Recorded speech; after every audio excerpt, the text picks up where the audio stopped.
Entrando. Boa tarde para todo mundo. Boa tarde. Como que vocês estão, gente? Saúde está bem? Estão cuidando da higiene, assim, dos cuidados contra o Covid? Enquanto a gente aguarda um pouquinho, né? Vamos perguntando como que tá todo mundo.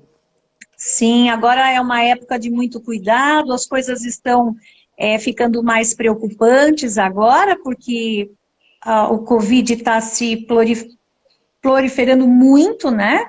E muito rápido. Muitas pessoas, muito rápido, em todos os lugares, não só mais nos grandes centros, mas também nas cidades, no interior.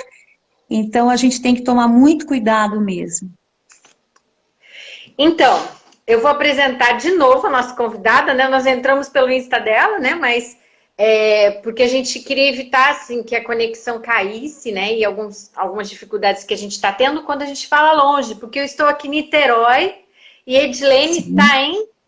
São Roque é uma cidade do interior de São Paulo. Eu conheço São Roque, muitas vezes eu passava a infância aí perto, em Mairink.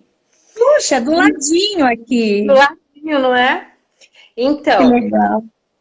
eu vou apresentar novamente a Edilene, que ela é doutora em Psicologia do Escolar e do Desenvolvimento Humano pela USP, mestre em Psicologia Escolar pela PUC-Camp e também neuropsicóloga, psicóloga, pedagoga, escritora de livros, artigos, escalas que a gente usa muito na avaliação do TDAH e também tem algumas atividades de psicoeducação que nós vamos mostrar ao final. Ah, gente, o bônus hoje tem que seguir as regrinhas. Vou pedir para mandar um e-mail no meu e-mail, no meu inbox, que fica mais fácil da gente mandar para vocês depois. E o material eu já vou avisando. Ele é um bônus muito lúdico, muito lindo, gente. Vocês não sabem o que vocês estão perdendo se vocês não cumprirem as regrinhas. Então, a gente estava falando a semana passada, né, do TDAH. O TDAH é um padrão persistente de desatenção, hiperatividade e impulsividade. E durante a live, a Edilene sintetizou um pouco esse assunto e ficaram algumas perguntas que a gente não conseguiu responder. Então, eu vou pedir para ela dar uma síntese de novo em alguma coisa que ela estava colocando. Ah, muito obrigada. Hoje eu resolvi esconder o branco, que está muito branco. E eu vou pedir para... O pessoal ali estava elogiando. Edilene, fala um pouco mais para a gente uma síntese sobre TDAH e aí eu passo para as perguntas dos nossos ouvintes. Primeiro, eu gostaria de agradecer a oportunidade, Mari, e parabenizá-la por esse canal de comunicação que você está estabelecendo aí com as pessoas, com os profissionais, e é uma iniciativa muito bacana. Então, parabéns e agradeço o convite para falar um pouquinho sobre TDAH. Então, o TDAH, ele é um quadro clínico e é considerado um transtorno do neurodesenvolvimento, assim como é o TEA, como é o transtorno de aprendizagem, a deficiência intelectual, e o TDAH também está na mesma classificação, né? Um transtorno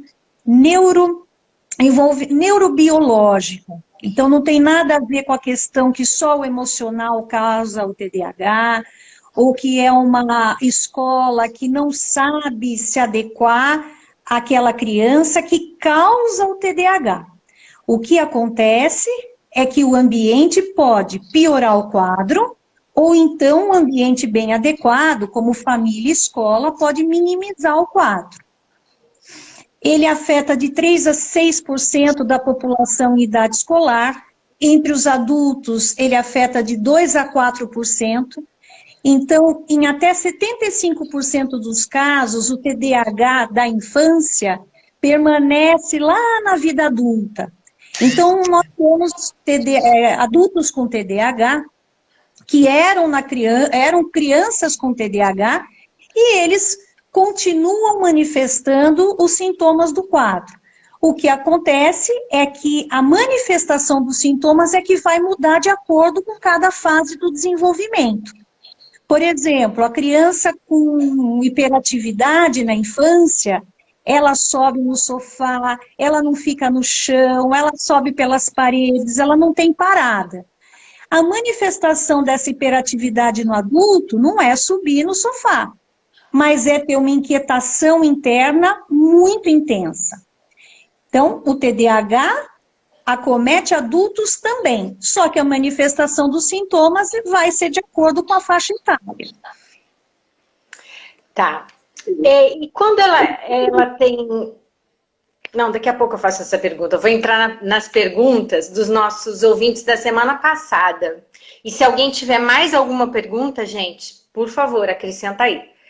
Como identificar sinais que o meu filho tem TDAH? Então, vamos lá. Algumas crianças começam a manifestar os sintomas de TDAH desde bebês. Algumas mães conseguem relatar, inclusive, durante a gestação. Então, aquela criança que chutava muito, quando a mãe parava, ou deitava, ou sentava, a criança chutava muito demais, mas não é, assim, uma constante. Só que bebês podem já manifestar aquela agitação. Então, problemas com sono, problemas para se alimentar, depois na fase pré-escolar é uma criança que não para, é uma criança que está de difícil controle, ela não lida muito com regras, não porque ela quer desobedecer, mas ela não escuta, ela não processa. Você está falando com ela está andando, ela está correndo, ela não presta atenção no que você fala. Então, ela não consegue se submeter às regras, mas não porque ela não quer. Diferente do Todd. O Todd, ele não quer mesmo aceitar regras. Ele briga com quem estiver ditando as regras. Porque ele é quem quer fazer as regras. Ele não quer se submeter a nada. O TDAH, não. O TDAH, ele simplesmente não escuta o que você fala. Algumas crianças têm baixa tolerância à frustração. Eles não conseguem conter os impulsos, então são crianças que às vezes são pequenas, mas que se colocam muito em risco, escalam geladeira, escalam janelas. Quando saem na rua, as mães têm que ficar segurando muito, muito atentas, porque se tiver que atravessar a rua, elas atravessam. Isso já 3, 4, 5 anos. É possível diagnosticar nessa idade? Uma das perguntas... É possível diagnosticar nessa idade ou tem uma idade para diagnóstico do TDAH? Então, quando a criança é pequena, ela é superativa, qualquer criança. Qualquer criança, ela está explorando o mundo, ela se movimenta bastante. Então, a gente tem que saber diferenciar o que é uma superatividade próprio da faixa etária ou quando é um quadro que extrapola a faixa etária. Então, quando é pequenininho, geralmente os especialistas apostam no desenvolvimento. Se tem uma suspeita, pode levar no especialista, ele já vai trabalhando, já vai estimulando as funções que estão prejudicadas, se é autocontrole, se é um problema de atenção. Então, os psicopedagogos, neuropsicólogos, psicólogos, fono, dependendo de cada situação, de cada demanda, os pais já podem ficar atentos e buscando uma ajuda, talvez ainda sem diagnóstico, mas porque pode ser, mas também pode não ser. Pode ser uma dificuldade própria da idade.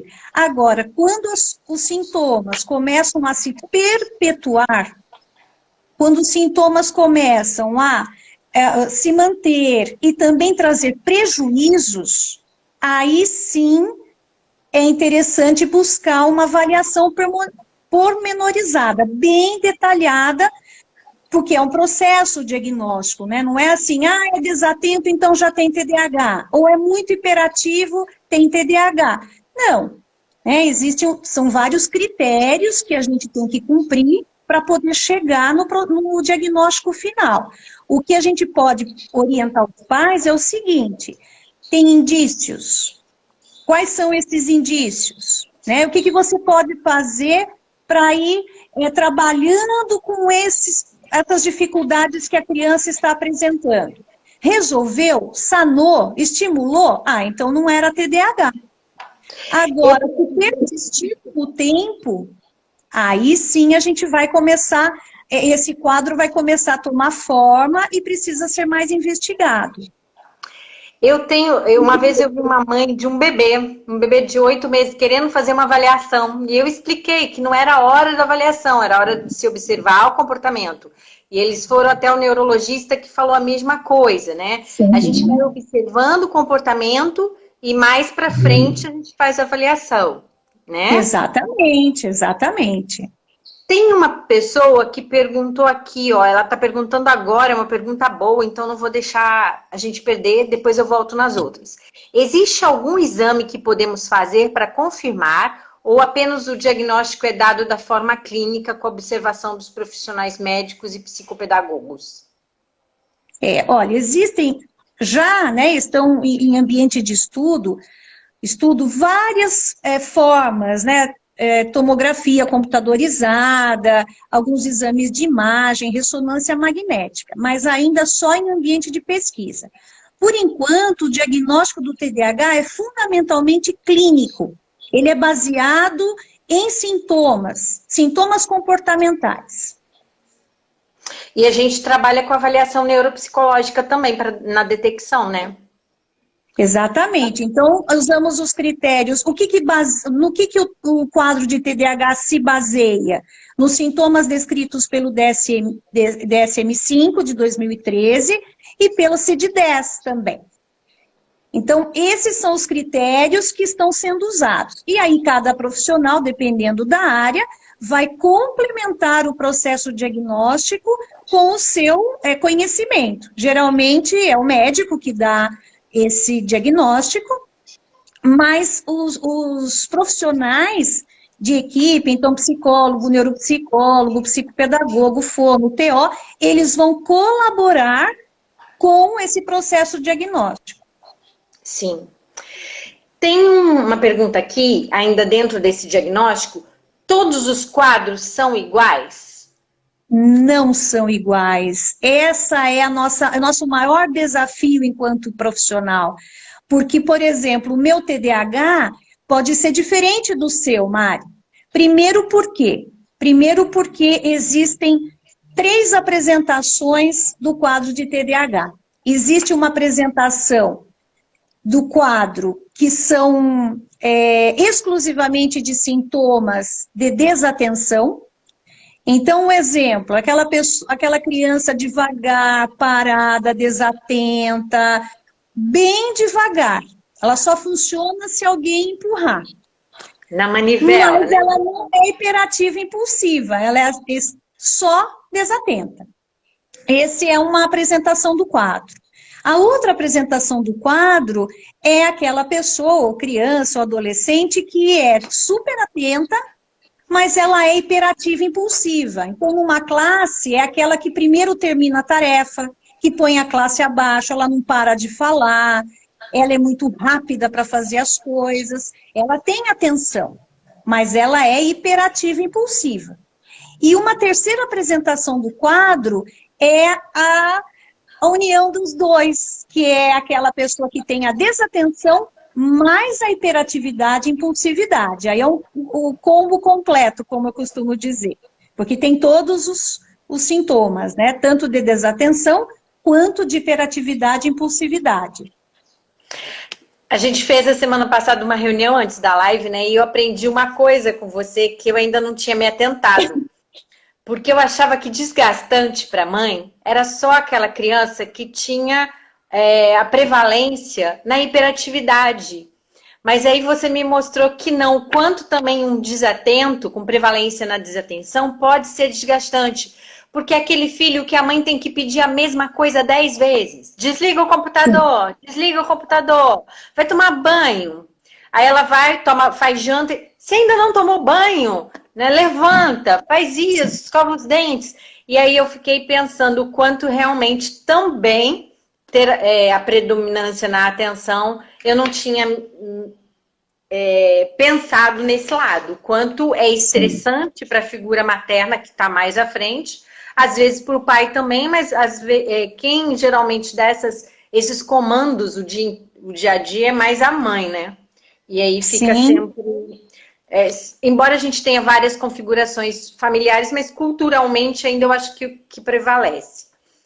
Porque as crianças ou as pessoas que têm desatenção, elas têm maior dificuldade, por exemplo, na escola, elas têm uma probabilidade de terem dificuldade de aprendizagem maior do que o hiperativo impulsivo, exclusivamente. Então, o que que acontece? O hiperativo impulsivo, ele tem mais dificuldade socialmente, porque é difícil ele se adaptar, ele tem dificuldade para se autocontrolar. Então, ele tem mais problemas sociais, né, no ambiente social. Mas, geralmente, ele vai bem na escola. Agora, o desatento, ele tem uma maior prevalência de dificuldades na aprendizagem. E o prognóstico é mais difícil do desatento, inclusive na clínica. Quando você trabalha, o desatento, ele é um desafio ainda maior para você, porque ele é pouco motivado, ele se interessa por poucas coisas, ele não se organiza, ele não persiste no esforço, então ele é um desafio maior do que o hiperativo impulsivo, que ele é automotivado, a motivação dura pouquíssimo, mas esse pouco que dura você consegue com as intervenções fazer alguma coisa, ele te responde mais. Aqui, é possível falar um pouco sobre a ação da medicação. E durante a semana uma mãe também me mandou uma pergunta, falou, não gostei da medicação e fui para homeopatia. Como é isso? E eu falei que nós estaríamos abordando isso hoje, sobre a medicação. Eu disse a ela que o importante seria, às vezes, trocar o médico, procurar uma outra medicina, conversar com o médico sobre a troca da medicação. Se ele não concordasse, trocasse por um outro profissional, mas antes de procurar outras alternativas. Fala um pouquinho pra gente sobre esse uso. A medicação não deu certo, eu fui para a homeopatia. O que a gente sabe? Que a medicação é, por enquanto, um dos únicos tratamentos que você, com eficácia, para controlar os sintomas de TDAH. Isso é baseado em todos os estudos científicos. Agora, óbvio, para os pais, quanto menos medicação, né, se o filho não precisasse usar medicação, melhor. Que pai que gosta de prescrever da medicação para os filhos? Principalmente que pode afetar o apetite, pode afetar, não sei, a criança pode ficar mais inapetente, comer menos, emagrecer. Então, um profissional médico competente, que possa acompanhar os pais e orientar quanto é importante a medicação, melhor. Agora, os estudos em relação à homeopatia não tem base científica nenhuma para o controle de sintomas do TDAH. Essa que é a questão. Não tem evidência científica nenhuma de homeopatia. E uma coisa bacana, né, que eu acho que é legal trazer, que a Liga Canadense para TDAH, eles enfatizam o quê? Essa última revisão que eu fiz foi muito interessante. Eles avaliam o quê? Avaliam que, há uns anos atrás, o objetivo do tratamento do TDAH era eliminar os sintomas de desatenção, hiperatividade e impulsividade. Atualmente, o objetivo do tratamento do quadro de TDAH é aumentar a qualidade de vida de quem tem TDAH. E o que aumenta a qualidade de vida? Oi? Tornar funcional. Exatamente. O que aumenta a qualidade de vida?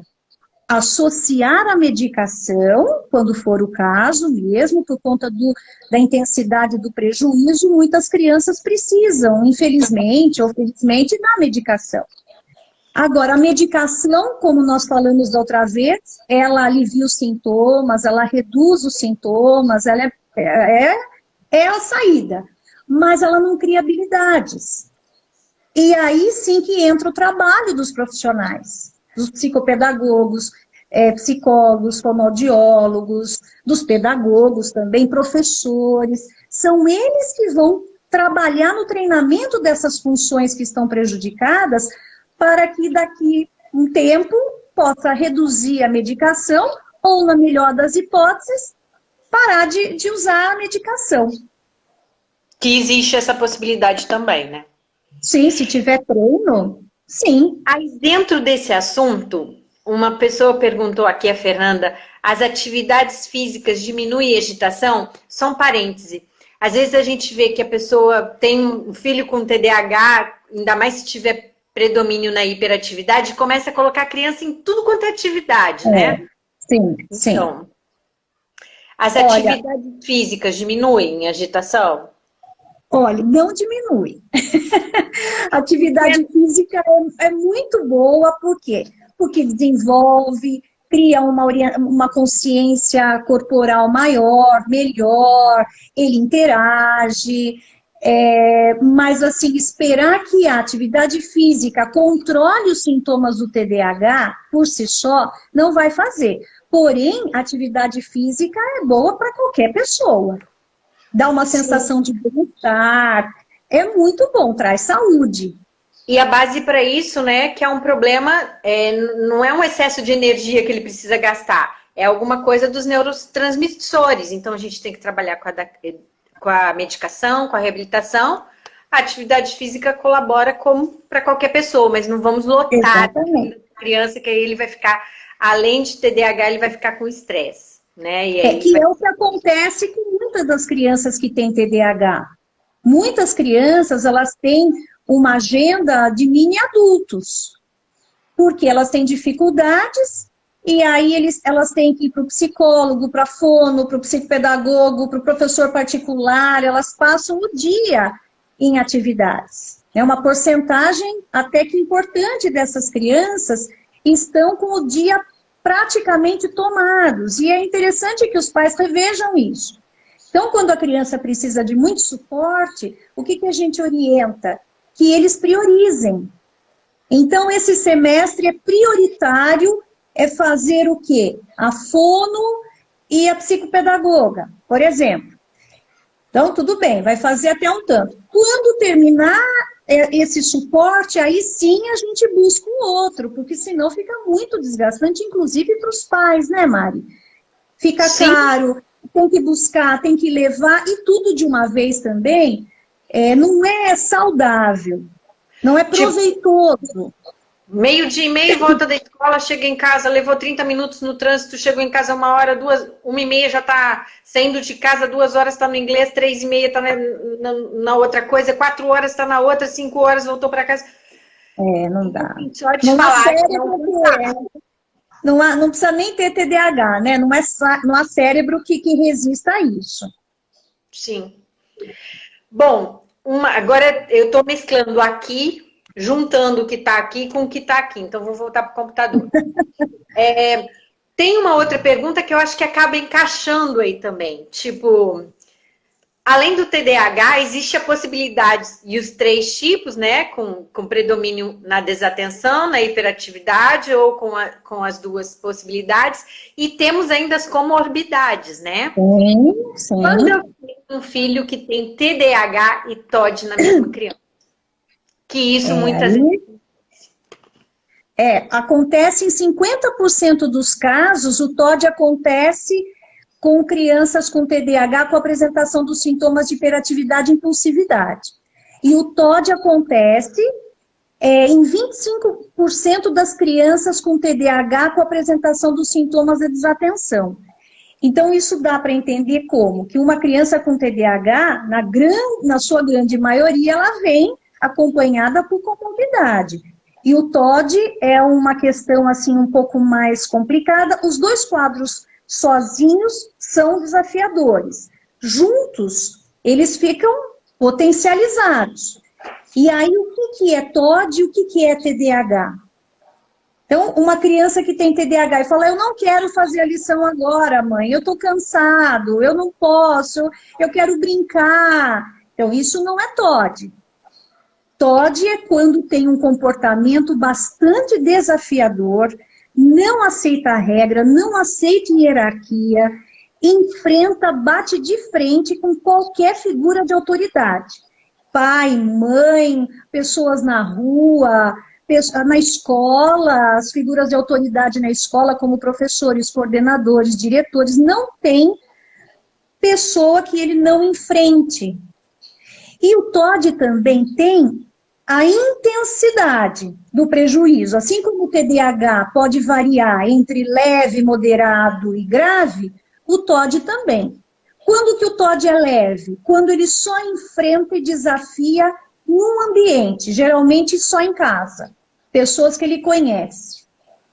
Quando que ele é considerado moderado, com prejuízo moderado? Quando ele enfrenta pessoas, no mínimo em 2 contextos. E quando é considerado grave, é aquela criança, aquele adolescente que enfrenta em qualquer lugar, em 3 contextos. Por exemplo, em casa, na escola e também na rua, no aniversário, onde ele não conheça ninguém. Aí o TOD é bem grave. Então, você imagina um TOD grave com TDAH grave, por exemplo?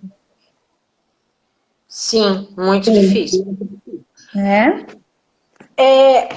Eu vou perguntar daqui a pouco sobre TDAH em adultos, porque as perguntas congelaram, gente, agora que elas estão voltando para mim, tá?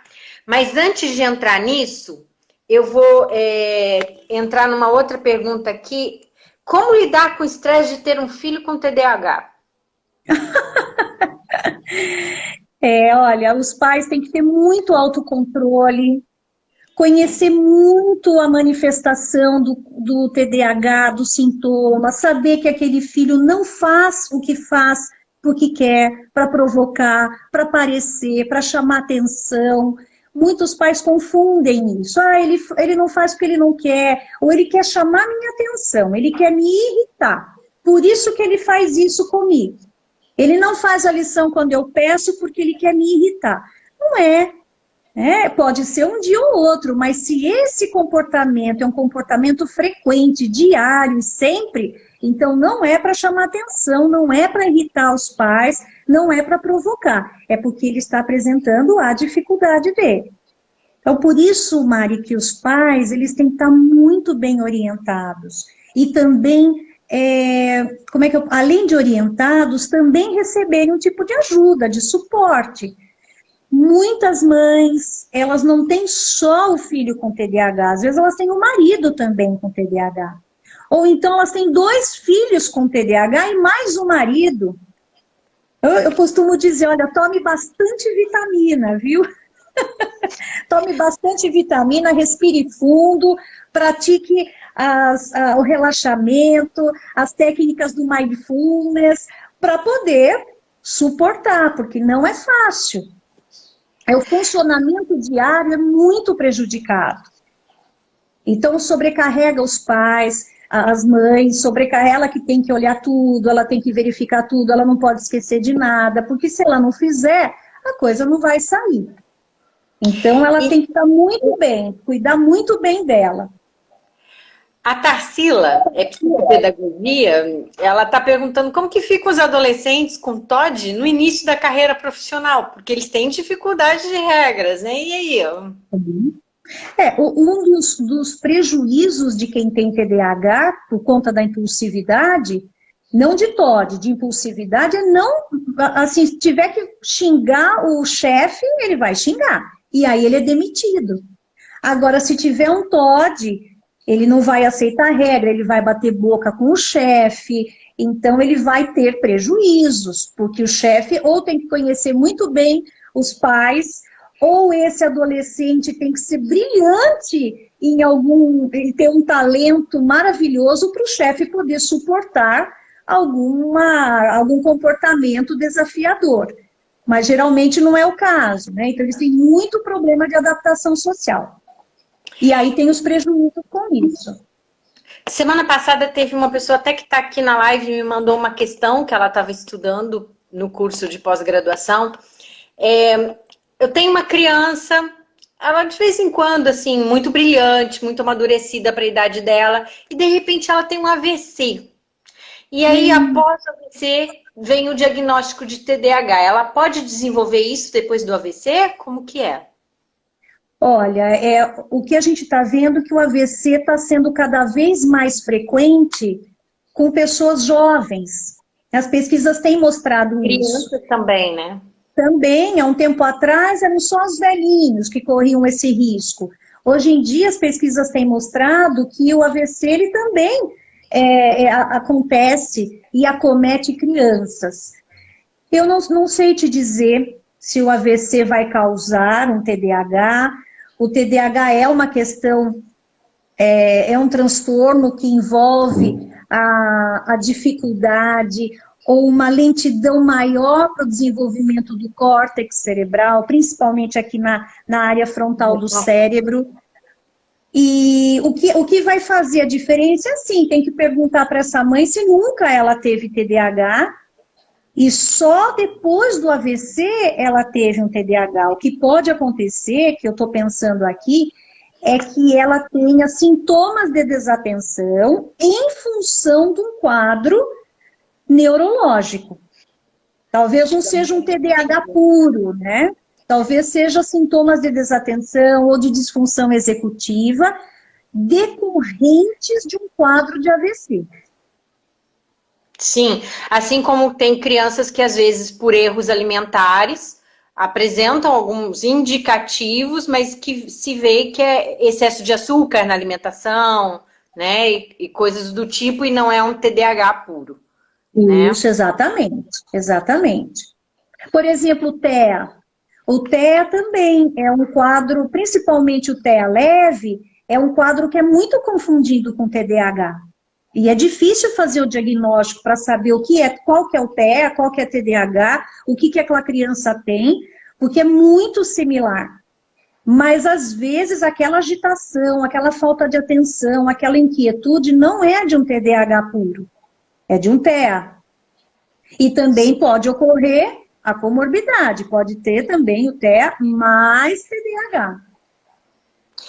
Tem uma mãe que falou que ela lê muito, mas que é difícil entender. Se você estiver lendo livros técnicos, vai ser difícil mesmo. E eu até falei para essa mãe que eu ia mandar umas fotos de livros para ela, mas eu estava achando que era outra profissional, porque muitas profissionais estavam conversando comigo. E aí ela falou que era mãe, e os livros que eu tenho aqui são mais livros da formação de pós-graduação mesmo. E aí seriam livros muito difíceis. Teria uma sugestão de livros para as mães, direcionados para que elas tenham uma compreensão melhor, né? Com uma linguagem mais acessível? Olha, tem um livro muito bacana que chama-se No Mundo da Lua, do Dr. Paulo Matos, que é um psiquiatra, é lá do Rio de Janeiro, e é bem ilustrativo, assim, ele explica bastante, através de perguntas, a manifestação do TDAH, como se dá, uma linguagem bem acessível. O que me passa agora é isso. Agora, se ela quer entender um pouco mais o comportamento, sem ser tão técnico, baseado em ciência, mas numa conversa que ela possa ter com o marido, com os professores e até com os filhos, é aquele livro, Como Conviver com TDAH na Família e na Escola. E tem outros também. É que não me vem agora todos, mas tem, se ela buscar aí no Google, livros sobre TDAH, compreendendo o TDAH, vai aparecer bastante coisa. Eu sou da época de 1996, eu comecei a fazer o mestrado e formalizar os estudos a respeito do TDAH. Então, na época, não tinha nada no Brasil, tinha pouquíssimas coisas, eu tive que buscar muito fora. E agora eu fico feliz, porque o que tem na área de TDAH, o que esse conhecimento se multiplicou, é incrível. E a gente vai trabalhar daqui a pouco, gente, com o material dela aqui, ó. Nós vamos falar um pouquinho sobre isso e vamos apresentar algumas coisas. Então, tem uma pessoa que acredito que seja da área pela linguagem que está colocando aqui. Muitos programas terapêuticos estão preocupados somente com a modulação de comportamento e não em criar condições de metacognição. Daí dá-se a recorrência do abandono de terapias. Eu ouvi esses dias uma pessoa, quando eu fiz o curso com a Edilene, eu coloquei lá um elogio no meu Face e mamãe entrou. Você pode me passar o nome do material? Eu falei, mas não é bem assim. O material é realizado com uma profissional que estudou para. Ela falou, não, mas eu já fiz a terapia e eu não gostei, não deu certo. Eu acho que às vezes, muitas vezes, é a forma de manejo terapêutico, né? E às vezes a gente fica focando só no comportamento, mas não é uma questão de comportamento, ele não é deseducado, ele não tá, ele precisa mesmo de ser entendido que ele precisa adquirir aquela competência que ele não tem, né? É um problema de incompetência, né? E Incompetência de não conseguir fazer, nesse sentido. Sim, e o que acontece é que o conhecimento sobre o TDAH, ele está evoluindo muito.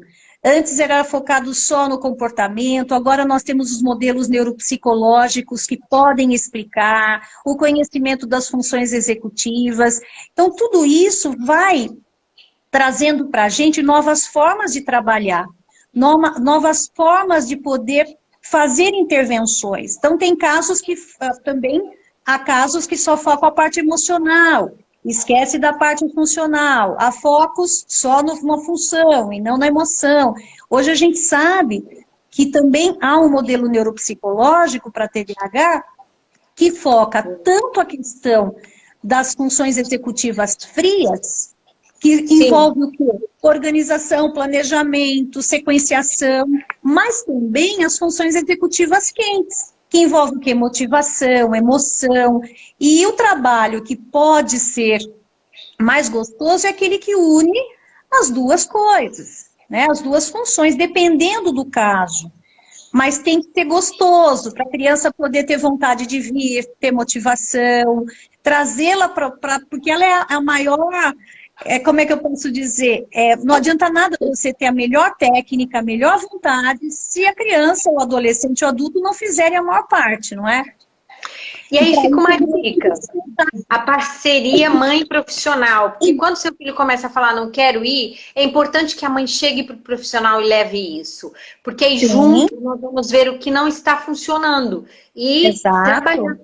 Cada caso tem sua especificidade. Alguém voltou num livro aí que nós tínhamos esquecido de mencionar, um livro seu, que é o Lucas.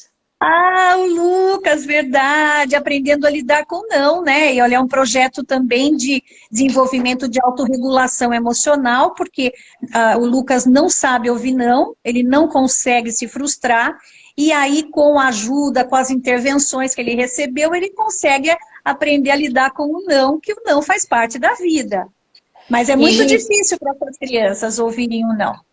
Quem for comprar o Lucas... Tem os bonequinhos também, e tem um fato muito interessante. A neta de uma amiga que fazia o curso comigo em São Paulo, a avó trouxe material e ela foi ler a história e foi brincar com os bonequinhos e tal.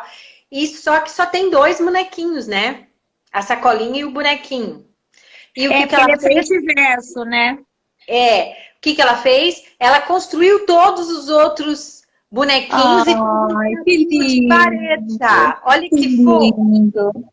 Eles elaboram muito a questão da história do Lucas. É incrível como eles conseguem se identificar com o personagem, se colocam no lugar. É muito bacana, viu? Para quem não conhece a história do Lucas, tem várias situações. E quando acontece uma coisa diferente do que o Lucas quer, fecha o tempo, dá trovoada, dá tempestade. É mais ou menos o que acontece com o comportamento deles, né? Se joga no chão, faz birra, chora, sobe a parede. Então, eles vão se identificando. E o legal é que muitas vezes você pode estar perguntando para eles, mas essa situação aqui do Lucas, você já viveu isso? Então, você ir fazendo um diálogo a respeito disso, né? Sim, muito bacana. Tem uma outra pessoa, antes da gente passar para o material, que trouxe uma pergunta, como conviver... Não, TDAH e dislexia. Fala um pouco pra gente. Puxa vida, não é fácil, viu? O TDAH muitas vezes é confundido com dislexia, principalmente quando tem apresentação de sintomas de desatenção. É muito comum a criança com dislexia evitar fazer tarefa, não prestar atenção. Por quê? Porque ela evita aquilo que é difícil para ela. Mas isso não é TDAH. Isso é dislexia. O que pode ocorrer é comorbidade mesmo. Então, aí tudo tem que ser manejado de uma maneira específica para esse aluno. Então, diminuir a quantidade de tarefa, propor as provas orais, fazer prova num ambiente livre da sala, não fazê-la ler na frente de todo mundo. Então, tem várias estratégias que podem ser utilizadas para as crianças com dislexia também. Também. E do TDAH a gente tem a estratégia de que eles têm direito a ter 1 hora mais de prova também, né? De fazer Exatamente, isso até pelo Enem, em todas as faculdades, inclusive as universidades mais estruturadas, elas já contam com um departamento de inclusão. E essa inclusão também é feita para os alunos com TDAH e dislexia. Então, eles têm 1 hora a mais para fazer a prova, não só no vestibular, mas durante a faculdade, durante o curso, também em separado podem fazer a prova. Alguns alunos que têm TDAH e dislexia fazem prova com tutores. Eles ou têm disgrafia, letra feia, ou tem um escriba, ou então eles oferecem o computador para que o aluno consiga fazer a prova. Então, há várias formas de manejar um quadro com TDAH e dislexia. Sim, aí nas escolas, nas universidades, nos vestibulares. A Luma está falando da prova diferenciada, é isso que a gente acabou de falar. Sim, eles têm direito, sim. Eu ri 1 hora, muito, porque assim, eu não posso tomar conta da agenda da Edilene, gente, não dá, né? E teve uma pessoa sugerindo para a gente fazer mais uma live de Todd. Aí depois a gente vai conversar a respeito disso, ver a possibilidade dela. Não quero colocar ela numa saia justa aqui, mas assim, depois a gente conversa. Muito. Gente, eu estou trabalhando muito. Não no consultório, mas eu estou atendendo online e estou desenvolvendo muitos produtos, estou terminando o livro, estou escrevendo artigo, revisando artigo científico para as revistas. Nossa, eu estou muito assim, trabalhando demais. Mas que bom, faço o que eu gosto, faz o que ama, né? Deixa eu te falar uma outra coisa. Você disse para mim esses dias que estava fazendo um joguinho. Sim, isso é uma grande novidade. Eu estou fazendo um jogo. Estou fazendo um jogo para TDAH mesmo. Então, tem os personagens principais, que é o Desfocados. Vamos ver se vocês identificam qual sintoma é o Desfocados. Depois nós temos o Agitados e o Precipitados.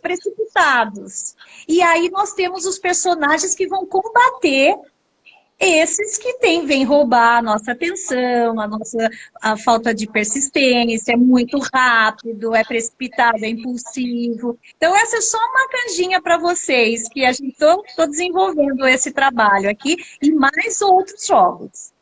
Então, gente, não dá pra gente fazer live toda semana, senão ela não vai terminar esse material. Mas assim que ela tiver uma data, ela vai me passar e a gente agenda e eu coloco nas redes e vamos esperar vocês, assim, com muita alegria. Semana que vem a gente vai ter uma live com fonoaudióloga. Vamos lá. Uma coisa que eu terminei foi o curso de intervenção com os baralhos de TDAH. Isso eu já acabei, já gravei os videozinhos, os slides, eu só estou esperando o rapaz editar. Então, e isso talvez vai estar onde? Já saia. Oi? Esse curso vai estar onde? Eu vou dar pela plataforma Zoom. Pela Zoom? Certo. Pela Zoom, vou divulgar e tudo para fazer, porque como os baralhos são muito extensos, envolvem muitos aspectos de funções executivas, aspectos comportamentais, de relacionamento em casa, relacionamento com os colegas, habilidades sociais. Então tem muita coisa e o pessoal fica, Edilene, mas como é que eu jogo isso? Como é que eu faço? Falei, bom, então nós vamos fazer o seguinte, eu vou montar um curso pequenininho, um mini curso ou um workshop, eu vou ver aí a carga horária, e nós vamos aprender a jogar isso daí. Mas essa intervenção, né, com crianças e adolescentes, e depois tem o baralho de adultos também, que aí envolve seleção profissional, orientação profissional, plano de carreira, tem perguntas de metas, objetivos de vida, funções executivas. Então tem muita coisa. Acho que é legal eu explicar mesmo como que pode ser trabalhado tudo isso. Tem um monte de gente colocando assim, eu quero, esse curso vai esgotar, hein? Olha, se Deus quiser. Quando você for lançar, fala que a gente avisa aqui, né? Sim, olha com só, certeza. Gente, esse material, ele é muito interessante. é Diário das Emoções, uma aventura em busca da autorregulação emocional e cognitiva. Tem um material super bom nele, e agora, além de ter essa versão, tem uma também que a gente adquire pela internet, vem para o seu computador e você imprime quantas vezes você precisar, não é isso? Exatamente. Agora tem a versão em e-book, porque daí você pode imprimir quais você quiser para cada determinada criança. Não precisa imprimir tudo para todas. Então, eu quero trabalhar habilidades sociais, eu vou lá nas tarefas de habilidades sociais. Mas com o Pedrinho eu preciso trabalhar autocontrole. Então, eu vou lá nas atividades do autocontrole. Enfim, ele está quebrando um galhão agora para atendimento online também. Sim, porque ele trabalha nessa questão da regulação emocional, né? E ontem eu fiz uma live com uma pessoa que você conhece, a Ana Navata, sobre regulação emocional. Ela é ótima. Ela é ótima. Porque algumas crianças, a gente viu que no início da quarentena, as crianças lidaram com isso melhor do que nós. Só que algumas estão começando a chorar, ficar mais triste, muito tempo dentro de casa, sem ver vovô, sem ir na escola, ver o amiguinho. Posso fazer uma partezinha? Posso fazer uma partezinha? Eu respondi uma entrevista, eu acho que vai sair no domingo, mas depois eu conto para vocês, que as crianças, a Unicef fez uma pesquisa de como as crianças estão sentindo a quarentena. E a Unicef pediu para as crianças do Brasil todo para que elas desenhassem o que elas estão sentindo durante a quarentena. Então foi muito interessante. Aí foi feita uma entrevista e depois eu vou ver como que vai, não sei se eu posso falar, tal, então eu vou, assim que sair, eu publico. E eu fiz a análise desses desenhos. Então foi muito interessante como elas estão colocando, como elas estão percebendo a quarentena. Muito bom. Que é o que você está falando aí.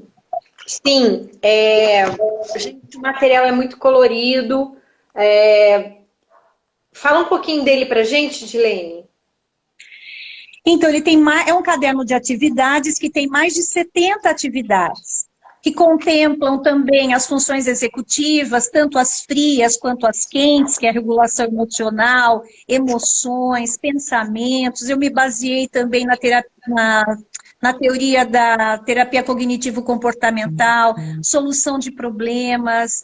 Tem fichas que os profissionais podem enviar para a escola e a professora vai monitorando o comportamento e o progresso da criança para o profissional poder saber como é que está indo, onde mais ele precisa investir. Também tem a ficha para casa, tem um quadro tanto das emoções, quanto também tem um quadro do comportamento, porque essas crianças, eu estou falando criança e adolescente, mas adulto também, eles precisam muito de motivação. Ai, foi essa pergunta que a gente não respondeu, o TDAH no adulto, a gente finaliza com ela depois. Eles precisam de motivação. Às vezes a motivação não é interna, não brota de dentro deles, ou se brota dura pouco, mas o ambiente pode fazer isso. Então, é sempre legal atrelar uma atividade chata com algo positivo depois. Sempre. Então se você fizer a lição, você pode ficar mais tempo no banho. Você terminando de fazer a lição, a gente já vai fazer a pipoca. Ou terminando de fazer a lição, a gente já vai jogar um Uno. Sempre atrelando um bônus. Não precisa ser presente, não precisa ser dinheiro, nada disso. Mas ele tem que entender que ele está fazendo uma coisa chata, mas logo em seguida ele vai ter algo prazeroso. Isso funciona muito para eles. Então, tem umas tabelinhas no livro de atividades, Psicoeducação das Emoções. Alguém está perguntando como chama. Então, Psicoeducação das Emoções, uma aventura em busca da autorregulação emocional e cognitiva de crianças. Tem alguma coisa... Bom, gente, no e-mail de hoje, no final... eu vou colocar o post, você vai curtir, seguir os 2 perfis, dizer eu quero, colocar o nome de 2 pessoas, não vou pedir 3, vou pedir 2, e mandar no meu inbox o seu e-mail, para a gente não ter que ficar aqui as 2 sábado quebrando a cabeça, manda só no inbox do Aprimore a Mente. E amanhã, até a hora do almoço, você vai estar recebendo o e-mail com os bônus de hoje. E eles são bem lúdicos e você vai poder fazer com seu filho, né? Exatamente. E tem também, olha só, eu fiz num papelzinho assim mais forte, tem os marca-páginas, que é o controle das emoções. Então eu comprei esses pregadores pequenininhos, mas pode ser um pregador de roupa também, que o filho pode desenhar, pode pintar, vai tudo lá para vocês, tá bom? Isso tá dentro do material que a gente vai estar dando de bônus hoje. Sim. E vamos encerrar com essa questão do TDAH no adulto? Que Então, faltam eu não 10 sei o quanto minutos. tempo eu tenho. 10 minutos. Você me corta, tá, Maria? Peraí. Eu não tenho... 7 minutos nesse relógio, a gente começou por aqui, então 7 minutos. Então, como é que o adulto com TDAH funciona de forma geral? Cada caso é um caso, mas geralmente é aquele adulto que procrastina, ele é desorganizado, ele esquece as coisas, ele posterga, ele esquece de pagar alguma conta, de chegar na consulta no horário, ele é bastante desorganizado quando ele tem desatenção e prejuízo de funções executivas, tem baixa memória de trabalho, com a desorganização, tem dificuldade para solucionar problemas, às vezes problemas simples, mas ele não consegue solucionar. E também pode acontecer dele ser impulsivo, hiperativo, então ele tem também, às vezes, problemas de relacionamento, ele perde a paciência fácil, se ele tiver que xingar a mulher no meio do restaurante, ele não tem um autocontrole suficiente para inibir o impulso. Então ele fica bastante impulsivo. Depois ele se arrepende, pede desculpas, alguns até nem lembram do que falou. Então eles vão tendo problemas, podem ter problemas de relacionamento. Geralmente quando a mulher não tem TDAH, não sabe o que é TDAH, quando ela é muito organizada, quando ela é sistemática. Então essa esposa vai sofrer muito. E o contrário também, o esposo também sofre quando tem uma esposa que vai fazer o jantar 10 horas da noite. Aí que ela vai fazer o jantar. Então, o almoço sai às 3 da tarde, só que ele tem que ir trabalhar 1 hora da tarde. Então, a vida funcional fica muito comprometida. Né? Geralmente, eles são inteligentes, mas têm uma carreira que está aquém do que eles poderiam ter, justamente pela falta de foco, pelas dificuldades provenientes do quadro de TDAH.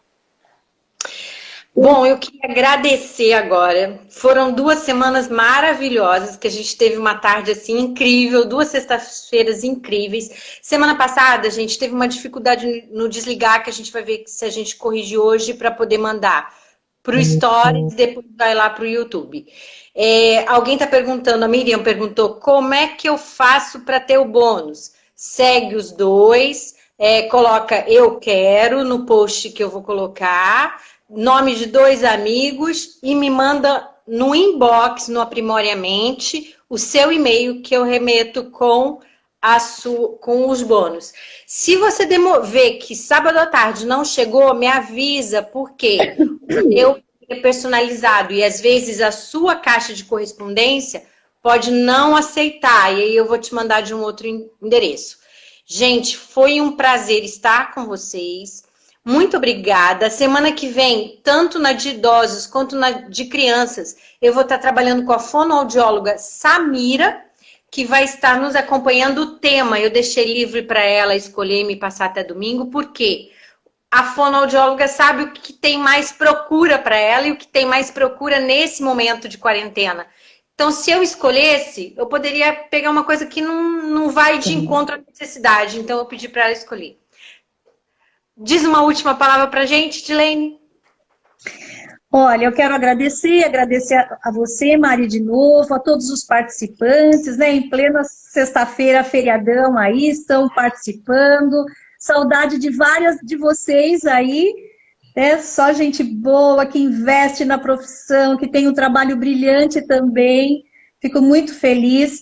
E eu vou falar o seguinte, o TDAH não é um quadro inofensivo, não é só um TDAHzinho, ele traz prejuízo. Então, se vocês perceberem que alguém está com dificuldades, enfrentando dificuldades, procurem, né? Procurem esclarecer o que está acontecendo, porque ninguém tem dificuldade porque quer. Ninguém vai mal na escola porque quer. Ninguém não vai tomar banho porque não quer o tempo todo. Um dia ou outro, tudo bem. Todo mundo é preguiçoso um dia ou outro. Todo mundo é esquecido um dia ou outro.